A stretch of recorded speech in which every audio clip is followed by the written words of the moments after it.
పశ్చిమ గోదావరి జిల్లా తాడేపల్లిగూడెంలో ప్రముఖ రైస్ మిల్లర్ కుటుంబానికి చెందిన రిషిరాజ్ అధికారులను ఆశ్రయించారు. తమ కుటుంబానికి రక్షణ కల్పించాలని అధికారులను కోరారు. గత 6 నెలలుగా కొంతమంది వ్యక్తులు తమ భూమిపై హక్కులు ఉన్నాయంటూ బెదిరిస్తున్నారని ఆరోపించారు. దీనిపై హైకోర్టును ఆశ్రయించి స్టేటస్ ఆర్డర్ పొందినట్లు తెలిపారు. తాడేపల్లిగూడెం పట్టణానికి చెందిన ప్రముఖ రైస్ మిల్లర్ పదం కుమార్ గుప్తా మనవడు రిషిరాజ్ తమ కుటుంబానికి రక్షణ కల్పించాలని అధికారులను కోరారు. తాడేపల్లిగూడెంలోని తన నివాసంలో బుధవారం మీడియాతో మాట్లాడిన ఆయన తమ కుటుంబానికి తాడేపల్లిగూడెంతో సుమారు 120 ఏళ్లుగా వ్యాపార అనుబంధం ఉందని తెలిపారు. తన తాత తాడేపల్లిగూడెంలో తొలి రైస్ మిల్ను స్థాపించారని, తమ కుటుంబం ఎప్పటినుంచో సమాజ సేవలో ముందుంటోందని రిషిరాజ్ చెప్పారు. తాడేపల్లిగూడెంలోని సత్రాలు, మున్సిపల్ పాఠశాలలు, రోడ్లు, rice millers association, Kanyaka Parameswari ఆలయం తదితరాలకు తమ కుటుంబం విరాళాలు, సహాయం అందించిందని తెలిపారు. అయితే గత 6 నెలలుగా కొంతమంది వ్యక్తులు తమ భూమిపై హక్కులు ఉన్నట్లు చెబుతూ తమను బెదిరిస్తున్నారని రిషిరాజ్ ఆరోపించారు. ఈ వ్యవహారంపై హైకోర్టును ఆశ్రయించి స్టేటస్ ఆర్డర్ పొందినట్లు వెల్లడించారు. తాము ఎవరితోనూ వివాదాలకు వెళ్లకుండా తమ వ్యాపారం తాము చేసుకుంటున్నామని, ప్రభుత్వానికి అన్ని రకాల పన్నులు చెల్లిస్తూ చట్టబద్ధంగా జీవిస్తున్నామని రిషిరాజ్ స్పష్టం చేశారు. నా పేరు రిషిరాజ్ సార్ అండి. పదం కుమార్ గుప్తా గారు మనవాడిని. పదం కుమార్ గుప్తా గారు గ్రాండ్ ఫాదర్ వచ్చి తాడేపల్లిగూడెంలో ఫస్ట్ రైస్ మిల్ ఎస్టాబ్లిష్ చేశారండి. మాకు 8 రైస్ మిల్స్ ఉన్నాయి తాడేపల్లిగూడెంలో.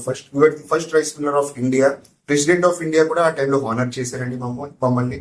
అండ్ ఆ టైంలో బిఫోర్ ఇండిపెండెన్స్ మహాత్మా గాంధీ గారు వస్తడం కూడా జరిగింది. అప్పుడు ఫర్ ఇండిపెండెన్స్ మేము 2000 రూపీస్ అమౌంట్ కూడా ఇచ్చాం. ఏలూరు కలెక్టరేట్ లో ఓల్డ్ రికార్డ్స్ తాడేపల్లిగూడెం తీసి మీరు వెరిఫై చేయొచ్చు. మేము ఇప్పుడు కూడా సొసైటీ కోసం ఫర్ ది సొసైటీ మేము ఉన్నాం, కానీ మేము ఎప్పుడు అగేన్స్ట్ ది సొసైటీ వెళ్ళలేదండి. తాడేపల్లిగూడెంలో సత్రం కోసం, స్కూల్స్, మన ఇక్కడ మున్సిపల్ స్కూల్స్ కోసం, మున్సిపల్ రోడ్స్ కోసం, రైస్ మిల్లర్స్ అసోసియేషన్ కోసం, కనికా పరమేశ్వరి గుడి కోసం అన్ని చాలా types of donations as land, as monetary terms చేయడం జరిగింది. అయినా కూడా ఒక లాస్ట్ 6 months లో కొంతమంది ల్యాండ్ గ్రాబర్స్ కొత్తగా ఇప్పుడు వచ్చి ఈ ల్యాండ్ మాది అని చెప్పి మా సైడ్ లో రావడంతో ఇమీడియట్ గా పోలీసులు దాని మీద యాక్షన్ తీసుకుని ఎఫ్ఐఆర్ కూడా రిజిస్టర్ చేయడం జరిగిందండి.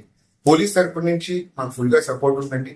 ఎందుకంటే వాళ్ళు హైకోర్టుకి వెళ్ళి మేము ఇలాంటి ఫేక్ రిజిస్ట్రేషన్ చేస్తారని మాకు ముందు నుంచే ఇన్ఫర్మేషన్ వచ్చి మేము హైకోర్టుకి వెళ్ళి స్టేటస్ కు ఆర్డర్ తెచ్చుకున్నామండి. వెంటనే సబ్ రిజిస్టర్ తాడేపల్లిగూడెంలో సబ్ రిజిస్టర్ గారు దాన్ని ప్రొహిబిషన్ లిస్ట్ కింద మార్క్ చేశారండి. స్టేటస్ కో ఉంది పదం కుమార్ గుప్తా ఆస్తి గారి మీద, పదం కుమార్ గుప్తా గారి ఆస్తి మీద ఏ కైండ్ ఆఫ్ రిజిస్ట్రేషన్ చేయకూడదు బై థర్డ్ పార్టీస్ అని గారి దగ్గర నోటీస్ ఇవ్వడం జరిగిందండి.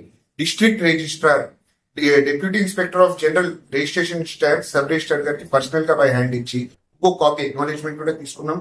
ఈ రిజిస్ట్రేషన్ అయ్యే 10 రోజుల ముందు సార్ ప్లీజ్ మమ్మల్ని కాపాడండి, ఏ టైప్ ఆఫ్ రిజిస్ట్రేషన్ జరగదండి సార్, హైకోర్టు వైలేషన్ మేము చెయ్యం సార్ అని చెప్పి 15th June కి ఆయన మెడికల్ లీవ్ పెట్టేసి మోగోడ్ ఎవరో పెట్టి డెఫెండ్ అమ్మండి.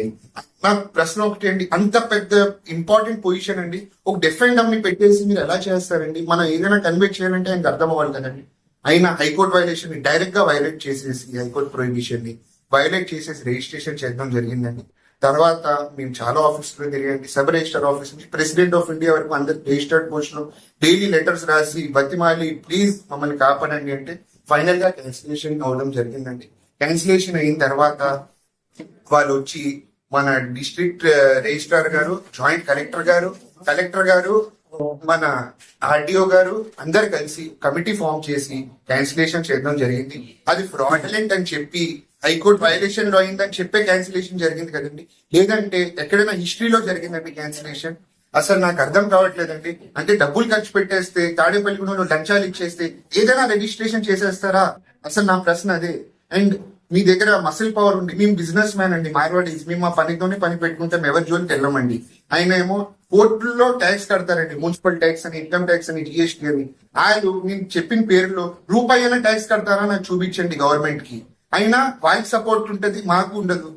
అయినా ఈ మ్యాటర్ లో ఏ పొలిటికల్ ఇంటర్ఫియరెన్స్ అవ్వలేదు, మాకు ఎక్కడి నుంచి ఏ ప్రెషర్ రాలేదు. మాకు న్యాయమే జరిగింది పొలిటికల్ ప్రకారంగా. వాళ్ళు పార్టీ నుంచి ఉన్నా కూడా మాకు న్యాయమే జరిగింది, పోలీస్ తరపు నుంచి కూడా న్యాయమే జరిగింది. నేను హైకోర్టులో కూడా రిట్ పిటిషన్ వేయడం జరిగింది, నాకు పోలీస్ ప్రొటెక్షన్ ఇచ్చి ఇవ్వండి అంటే. హైకోర్టులో పోలీసు వాళ్ళు రాసిన రిప్లై, మా దగ్గర డిస్ట్రిక్ట్ బైఫర్కేషన్ అయిన తర్వాత మా దగ్గర అంతమంది పోలీసు వాళ్ళు లేరండి, మేము ఇవ్వలేము. మీకు ఎప్పుడైనా ఉంటే మీరు పోలీస్ 100, 102, ఎస్ఐ గారి నంబరు, సిఐ గారి నంబర్, లోకల్ కానిస్టేబుల్స్ నంబర్, అన్ని నంబర్స్ మాకు ఇచ్చారు. ఎప్పుడైనా ఏమైనా ఉంటే మాకు ఫోన్ చేయండి, ఇమీడియట్ గా వచ్చి మీకు ప్రొటెక్షన్ ఇస్తామని. యాన్సెస్ట్రల్ ప్రాపర్టీ అని చెప్పి గిఫ్ట్ డీడ్ రాయించుకుంటారు. రెంటల్ అగ్రిమెంట్ ఉందిగా, మీ యాన్సెస్ట్రల్ ప్రాపర్టీ ఉంటే మాకు రెంట్ ఎందుకు కడతారండి?